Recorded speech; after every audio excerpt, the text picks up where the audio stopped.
I think I told you this before, but the first conclusion of the book that I read, Boomtown, was like, look at what Sam Presti fucked up by trading away James Harden, right? And it was like this conclusion that was immediately followed by another chapter that was when the Thunder were he like returned to the city when the Thunder were up against the Warriors and about to go back to the finals, I got you.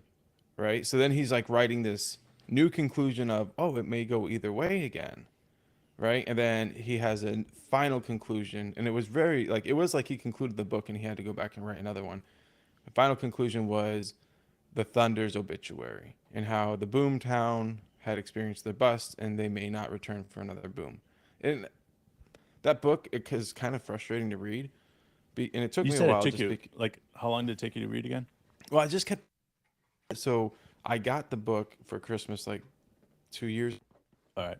2.5 years ago, and I finally finished it just because I just get pissed at the author's narrative that was like overwhelming. Like there were Sure. elements of the history of Oklahoma I found enlightening, and there were parts of the team history that I found enlightening. But like just the way he would use like Daily Thunder comment chats to like reaffirm his opinion that it was like that there was all this divisiveness within the organization. And I'm not saying Sure. it didn't end up kind of that way, but I got over it and I just kept being like, okay, you got to finish the book. You got to finish it, even though this guy is obviously a douchebag. So I think like in the end, there's been a lot of discussion about who's going to write the next book on the Thunder. Who's Sure. going to be the next person that's like a big Mr. reporter? Royce Young. Yeah, and we've kind of put our bets on Royce Young having the inside account from the Oklahoma City Thunder. I that's what I want, man. He's a good writer. I He's a good always enjoyed writer, his writing. and I think the inside account of the rebuild would be great. But at the same time, I think the point is everybody's looking for the next book because the Oklahoma City Thunder hasn't really been written. It Yeah. was really just like it wasn't even the first chapter. And I know a lot of people will be like, "Oh yeah, the Russ KD that 10 years was the first chapter of the Thunder." Sure. You know, kind of. For me, I look at it as like the preview of what's to come. Like it was a Hmm. team that had if you look at if you count the year that we almost beat the Warriors, we had a team good enough to go to the finals twice. Yeah. Like we made it to the finals once, but we only were really good enough to go to the finals twice. Yeah. That's about it. Um, and I look at the team that we're building as a team that could be a lot more like these teams. I'm not saying we deserve a championship, but I do see the possibility of this team in the future with the right additions, with the right growth, with the right luck on injuries, maybe making it to the finals 4 or 5 times. Hmm. Now, it could be more than that. No, It sure I as hell think could be less than that. I want to rephrase that. I think our team will be good enough to make the finals 4 or 5 times. Okay, I yeah. and I say that because like getting to the finals and being good enough to get to the finals are it's a luck of the draw essentially. It's all about what the other team is doing and how like Yeah. sometimes you have no control over LeBron James going off and scoring, or you don't have control over Joker going off and having a triple double in the Western Conference Finals. So those are the things that you don't have a lot of So control over, but you control what your destiny is in the aspect I don't of. remember to get um I think LeBron was with the Cavs at this point, but to beat the Warriors after the us when we were up 3-1, they jumped Yeah. on the on LeBron James Cavs, I think, and got up 3-1. I don't know who they beat in the Eastern Conference Finals, but I'm pretty sure that team felt like if it wasn't for LeBron, they were good enough to go to the finals. Yeah. We got up 3-1. We had a chance to go there. And then the Warriors got up 3-1 and almost had a chance to win it. So there was at least three championship level teams in that season, and maybe Yep. four, depending on how you look at it. And so you're right. When there's three championship level teams, one That's of the it. teams is going to be missing out on going to the finals. And There's always three. I yeah, look at this year as the three teams that are championship caliber teams, in my opinion, at this point, right? You've got on the Eastern Conference, you've got Miami and Celtics, because Celtics aren't laying down like little bitches right now, which is nice to hey, see. going to And game then six. obviously you have Denver. Like those are your three teams that are, championship caliber teams this year. Once in a while you'll see a team that's not prepared. If Celtics had been swept, there have been two teams. That's it. But And Celtics didn't get Celtics, swept, and they're sticking around and making a series out of this. Isn't impressive? they played one good half in Miami. And that was enough to flip the series back to Boston and then really play dominant. And now they're going to Miami. We'll see what happens, but this thing doesn't feel over. And I remember when both series were up, both teams were up 2-0 going, going back to wherever they were going. Distinctly remember talking about how Miami had a bigger advantage than the Nuggets because Miami was going home. Yeah. The Nuggets went and finished this thing in LA. Mm-hmm. And Miami could have finished this thing in front of their home crowd, and they didn't. And now we have a series. You're right, dude. It's exciting, and it's going to be continue to be exciting. But it also makes me more excited because it's seeing what a young team can do. Like even getting down 3-0. Now there's belief, man. If Miami doesn't win the next game, which is in 2 days, Miami's in trouble, man. Miami's They in cannot trouble. let it go. They cannot. I mean, they're already in trouble, but they in cannot trouble. let it go to Game 7. No. They There's can't. going to be some serious anxiety in Miami if they don't jump out to a lead. What's incredible, too, is like if you look at Man, like I want to both. say this. I keep getting sidetracked here, but I look at Miami and I look at Bam, right? And what is he, like 6'9", 6'10"? I go 6'9". Yeah. I look at that and I to me that's the size of the center of the future. Like I look at maybe I'm wrong, but I look at Victor and I don't look at him as a center. I look at him more of a power forward because of his style of his body. Now, he might end up playing center throughout his career, but he would be better off playing a power forward position, allowing him to take out stuff. Same thing with Chet. Like I look at this center position of having a 6'9", maybe used to be forward, learning to be a center, because of big wide body. I'm all for that. I'm all for Jay Will learning to play that center role more so than Chet. I'm more, I get excited about this draft coming up because we have some power forwards in this draft that I'm circling and highlighting and saying, I would love to see this player in the Oklahoma City Thunder system because they're a big wide body and you can teach them what they need to be taught in order to take that, massive brunt off of Chet.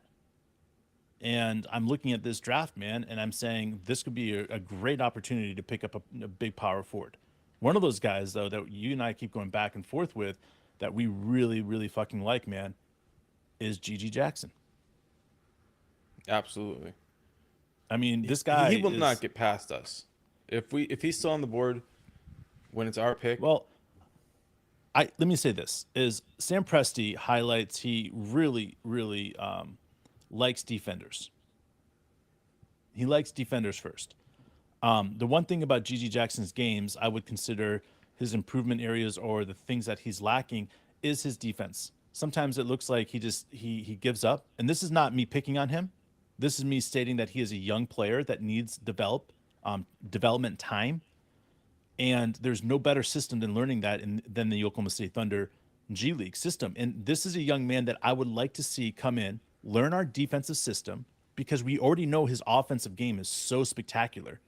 Like, just learn our defensive system. Take your time like Jay Will did, like Poku did, like all these other guys that are big men. Take your time. Because I look at Gigi Jackson, if he was available at us at 12, like his offensive game, I would consider right up there with Paulo's. Except Better. Paulo is a couple years, if not a year older. I think he's 2 years older than him. And if Better offensively than Paulo, bro. And if G.G. Jackson was 20 years old going into the draft, he'd be a top 3 pick. He's probably not more polished offensively than Paulo, but I think Dude, he had like 150 his game is more ready for modern jump NBA. shots off the dribble. Right. I mean, how many times have you ever seen a power forward have someplace close to 150? He's not a power forward, bro. That's why I get so pumped Well, about him is because he's a 6'9" small forward with a 7-foot wingspan. But I mean, but look, that's what I'm saying though is like I look at him as a center for our team. okay, fine. You always have the craziest ideas, and it's like stuff I didn't prepare for. So I appreciate that about that. But look, you're right. When you talk about Bam 6'9", like, okay, I know right now somebody out there is like, oh, he'll never be a center. Fine. Defensively is probably what you're talking about mostly is like the ability to defend the 5 on defense makes you slot into that center. But in the end, his offensive game will mean that he plays with the ball in his hand, like you said, off the bounce, like a small forward, like a shooting guard. But he creates, but that's why for me, like if you look at him and you put him into the system, the Oklahoma City Thunder system, which people think I'm crazy for putting him at that center level. But if he can learn to bang bodies, right? And then he's able to bring out their center and create that mismatch. You can't keep your center in the game anymore because he'll score on them over and over and over again. You have to substitute the center out, and now you got your small ball lineup ready to go. So Brandon Ingram has a 7'3" wingspan. KD, it's listed at like 7'5", I think. Damn. So saying a 7-foot wingspan for a 6'9" player does not automatically put him into like. I think he's 6'11" wingspan, but yeah, you're at 7 foot. We'll call it. I saw it listed as 7. So I'm going. It's all over the board. Very shitty information. It's always up for somebody who has more up to date information to. I went on to draft. Okay. NBA draft combine. Okay, that's where I need to get my stats because obviously they're accurate. But in the end, this length and the positional play and his shot making ability, obviously there's a lot of questions. And he's new to us. I've heard a little bit about him. We had somebody mention him last time. Right. We always appreciate anybody who mentions names that we should check out. It helps us. So thank you for mentioning him, and we will continue to evaluate it. We definitely feel like you guys keep your the college game for us so we can focus all in on the season while it's happening. But in the end, now it's draft time, and we're all in on draft time. And with GG, he reclassified and he moved up. And we've heard this about different players before. Why I would have an issue putting him in the G League for a year. Shaedon Sharpe reclassified, jumped up, too. But he didn't play. Yeah. So we didn't get to see, and it was like, he's a 6'7", 50-inch vertical type player. GG Jackson, to me, is a much better prospect than dude, Shaedon he's got Sharpe. 36 vertical inch leap. I mean, he's got the it's tools. only 36. He seems like he's got more hops than that, but it's but it's the way he throws it down. He doesn't give people an exactly. opportunity to block the shot. Like he has this way of going about it. Like again, around 150 off the dribble jump shots. He knows how to get the ISO. So defensive, bro. You mentioned that he can't. 7-foot wings, but effort. He can do it. Yeah, but dude, this is what I was gonna say, is watching him on the defensive end, because I watched a couple games of his, I watched some other things of him, but I really wanted to focus on the defensive end. I do what I do with Poku. Watch Poku.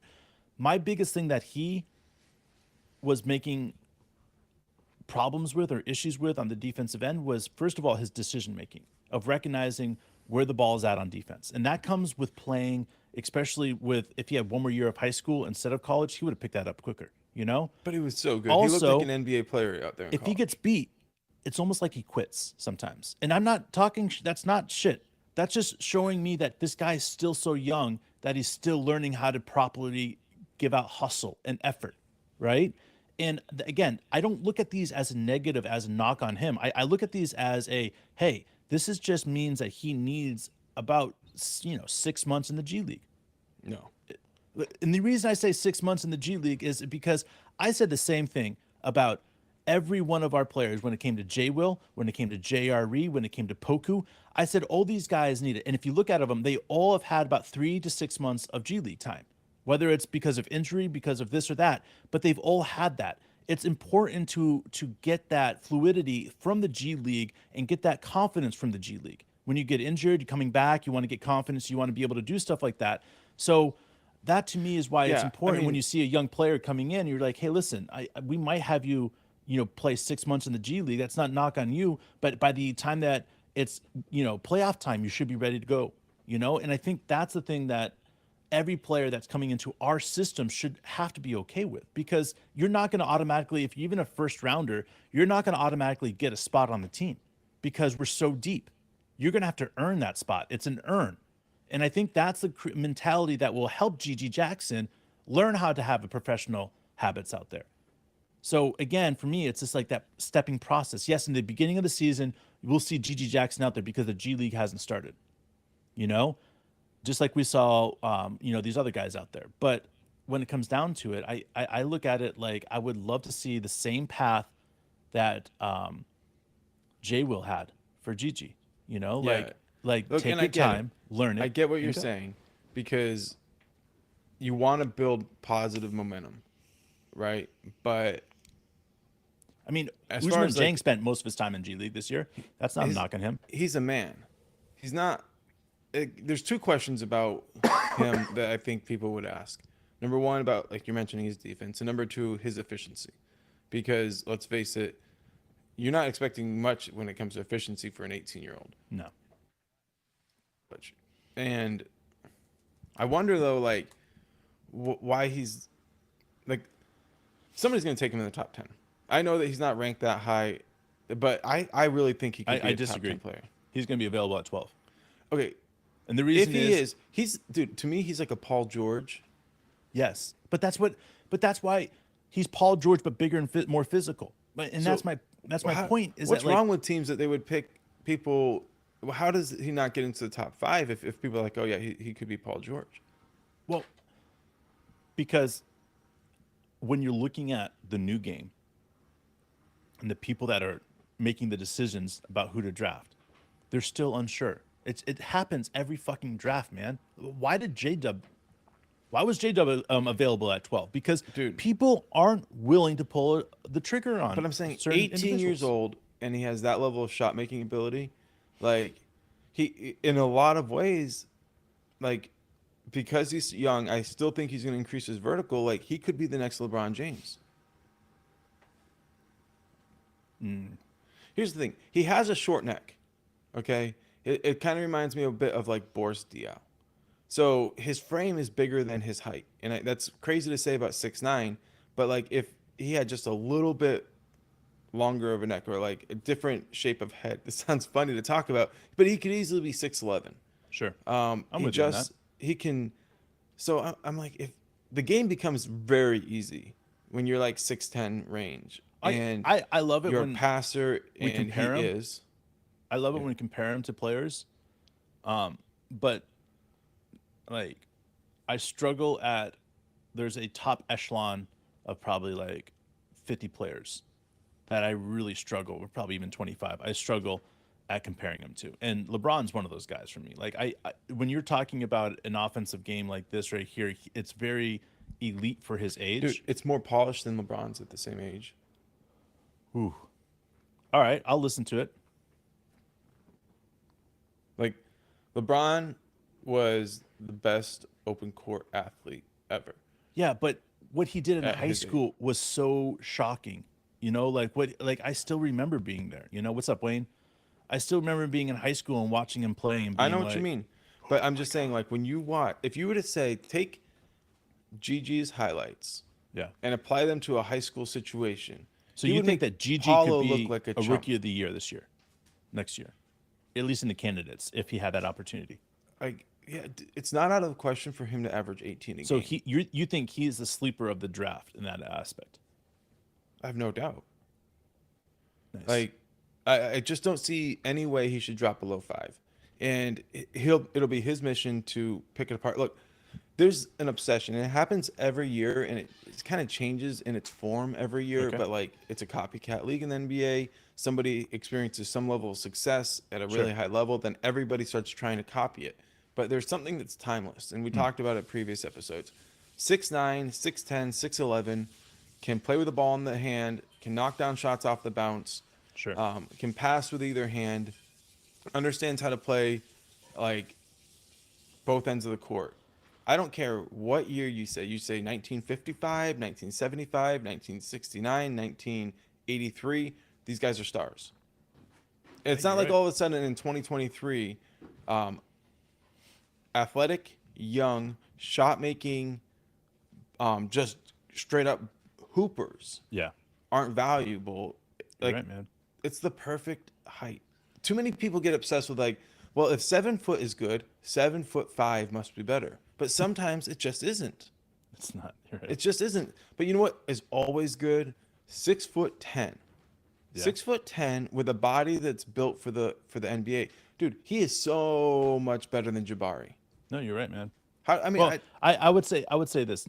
So much better than Jabari is like, let's put it like this. He's so much better than Paulo, because here's the deal. When I watch Paulo's, well, listen, if you're college comparing him at 18, videos. if you're comparing him at 18, bro, if you need to make sure that's clear, because he doesn't turn 19 until December.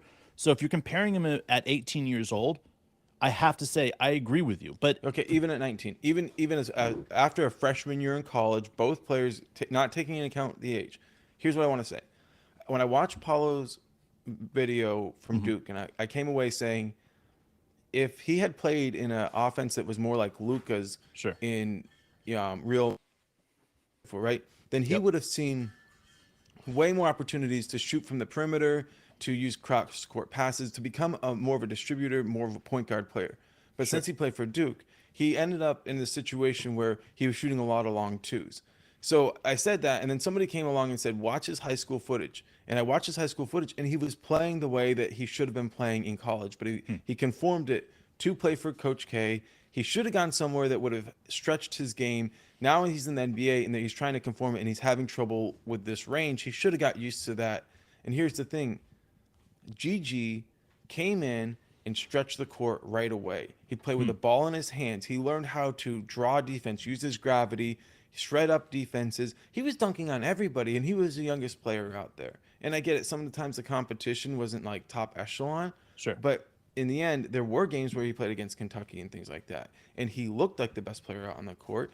And it did benefit him to go to South Carolina versus North Carolina or versus Kentucky, where he would have been one of the players. He was the guy. Yeah, He proved to me that, yes, if he had done the path that would have made him like the easy number one pick in the draft, like that's fine. He like next year would have been that. Like yeah. people say it's a little bit of a weaker class. He would have had that chance, but he reclassified. He pushed himself up, and people should actually take him higher because of that. They did it for Shaden Sharp, but for some reason with Gigi, they've convinced themselves, they're like, well, since his efficiency wasn't there, we have questions. Those questions are fake. They're only a result of him being younger when he exposed himself to the like top level, top echelon of challenging competition. Sure. So I have to say that anybody who doesn't put him higher than a lot of players that right now seem like they're better, like Brandon Miller, the Thompson twins, it's a joke. Gigi's going to outperform these guys in the long run. I don't doubt it that he's going to outperform most of the class in front of him. As the fact that he's 18 years old, and if he gets on the right team that will take time to truly develop his talents, I think this is the key. I mean, if he He's goes so to a good, team bro. that's if he goes to a team that's forcing him to play 30 minutes a game right off the bat, it's gonna hurt him. It just is, because he needs time to develop his 18-year-old frame, and that's what it is. Like I've He's seen like a Michael Porter Jr. without the back trouble. and I just think that he needs to be recognized as one of those players. And I hope when we're looking at it, he covers a lot of ground of what we need. We need a big body. Always need big bodies. He can shoot the three.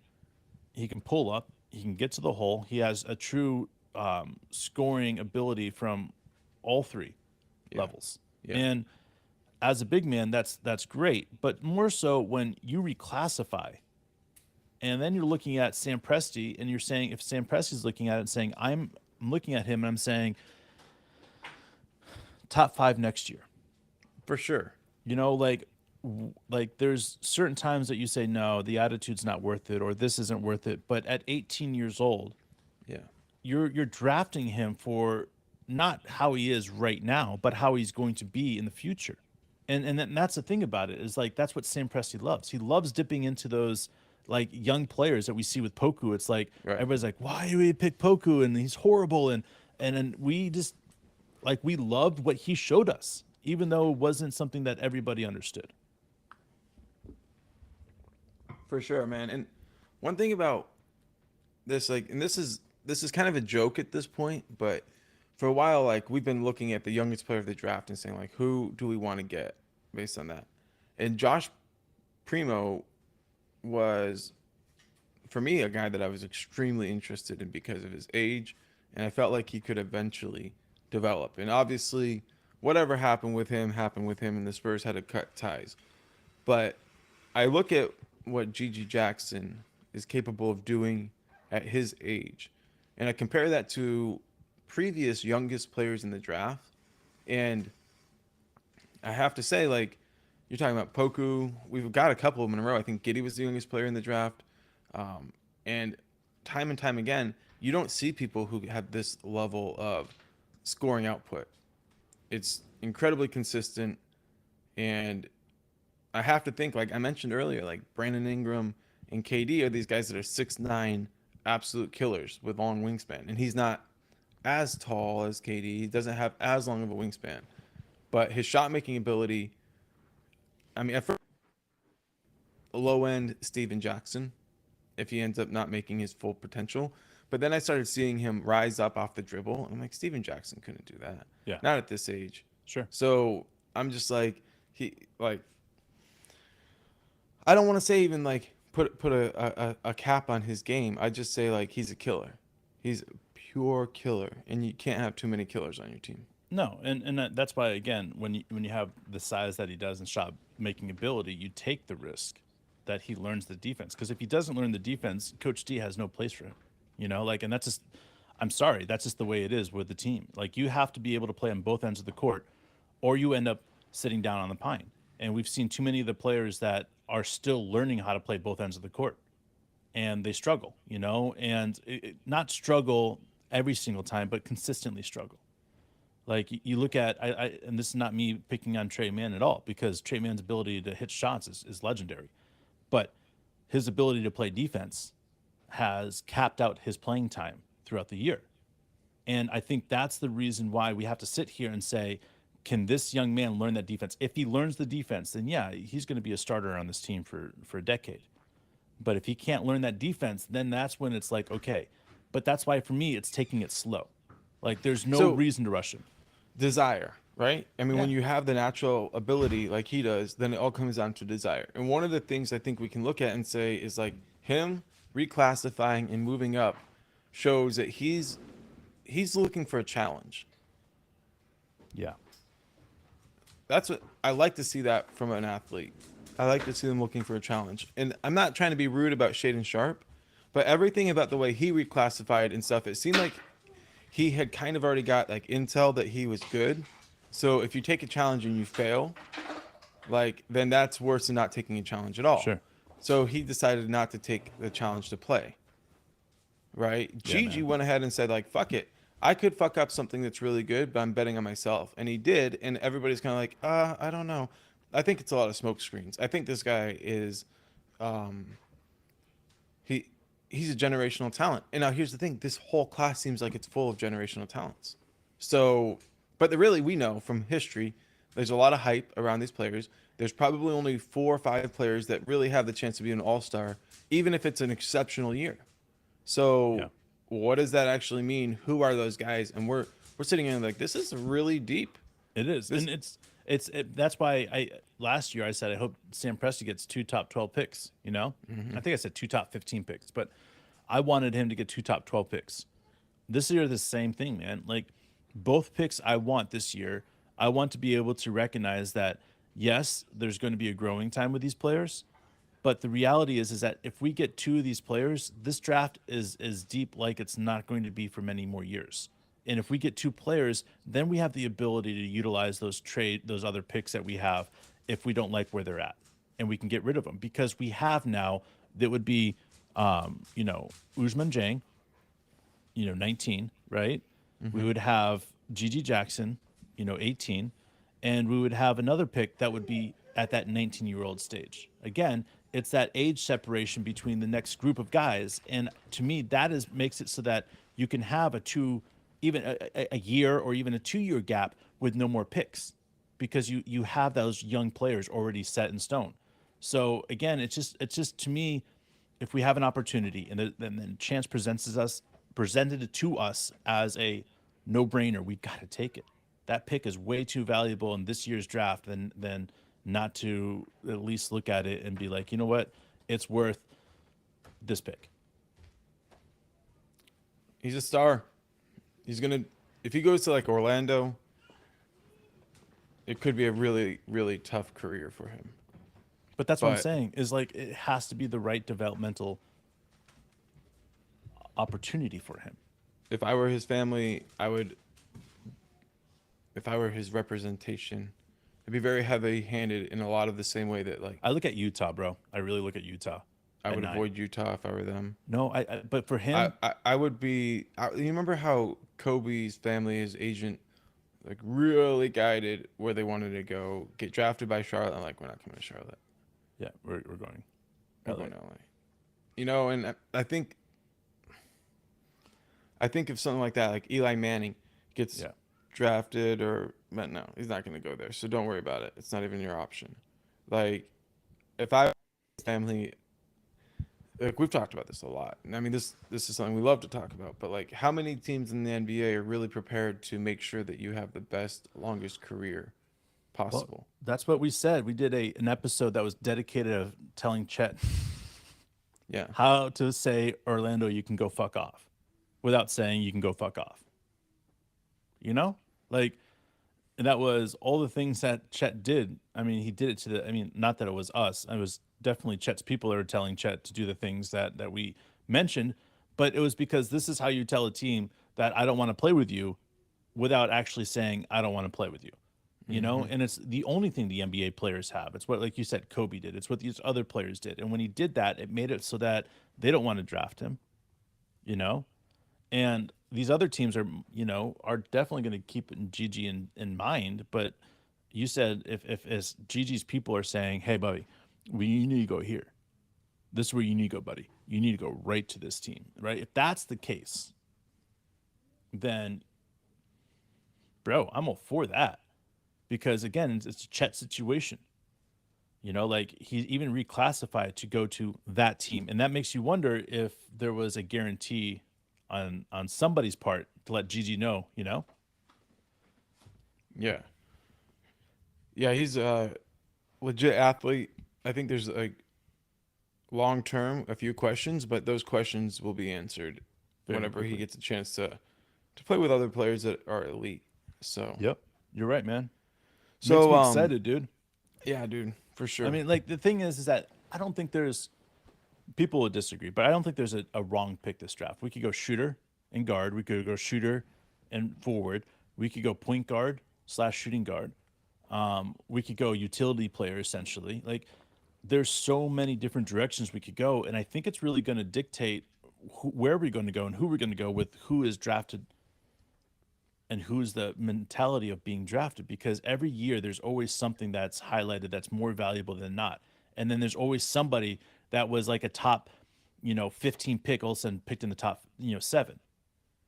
So like my question is, what type of player is that going to be? Is Gigi Jackson one of those players that are most likely to jump like that? I mean, sure.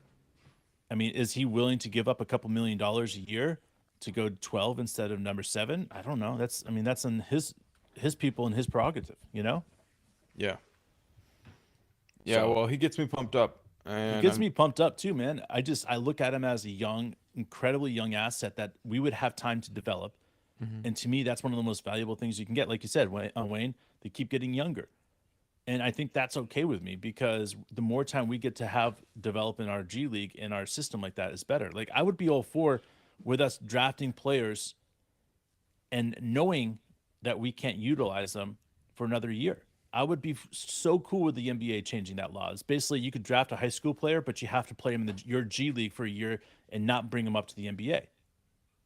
Like I would be totally cool with that. it would get Like, weird. but it would be weird.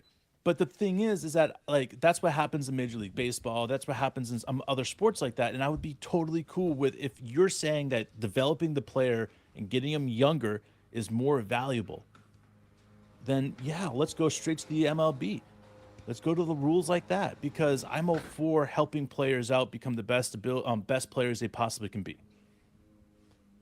Well, that's cool, man. I dig it. I think there's something to that, but it also gets a little dicey. So we'll see what happens, but I'm pretty sure we're gonna just see more of the same for a long time before any changes. I listen. People are saying that they don't think Sam Presti's going to change his way of drafting, and then you have other people that says just because he keeps on drafting this way doesn't mean he's going to continue drafting this way. So, to me, there's so many different viewpoints on this that I'm getting to that point where we've definitely scouted out, and the players that we have, the player that we will probably end up getting, and we still have, enough days here that we're going to definitely keep on going for maybe some second rounders that we're going to get, or if we trade back or trade up. So We're keep just the going to cover names the board. coming. Yeah, we're going to keep the everybody. names coming because to us, it's Tell about us what we're looking at. identifying the things that each player brings to the Oklahoma City Thunder that is valuable. It's not necessarily we're going to go out and draft that pick. It's what they do that brings value to this team and organization. And I think that's how we look at this. We're not looking at this and saying what this player will look good in with the Pacers or anything else like that. We're looking at this and saying this player will look good in our system because of this reason. And that's how we're breaking things down. And I just really, to me, that's it's great. So one player I'm in love with, I fell in love with him during the draft process, and I think this is a good comp for Gigi. But like Trey Murphy the third, Yeah, 6'9", you love Trey Murphy. 7'1" wingspan, plays really really tough defense, and just a killer on the perimeter. I think that would be a great comp. Long-term development for Trey is still unknown, although you got to love the situation he finds himself in at such a young age. That's it. So one of the future stars of this league. And I think Exciting. we're talking about the same thing with Gigi. We'll see what happens, but I'm pumped. Glad to be where we're at and can't wait to get back. You want to try to talk again tomorrow or you're going to be busy? Tomorrow, Saturday? Yeah. Man, let's just see how it goes. All right, let's see how it goes, guys. All right, Hopefully you're guys. around, but we appreciate you joining it, Mwani and Wayne and everybody else out there. We love you, and we will see you next time. Peace out.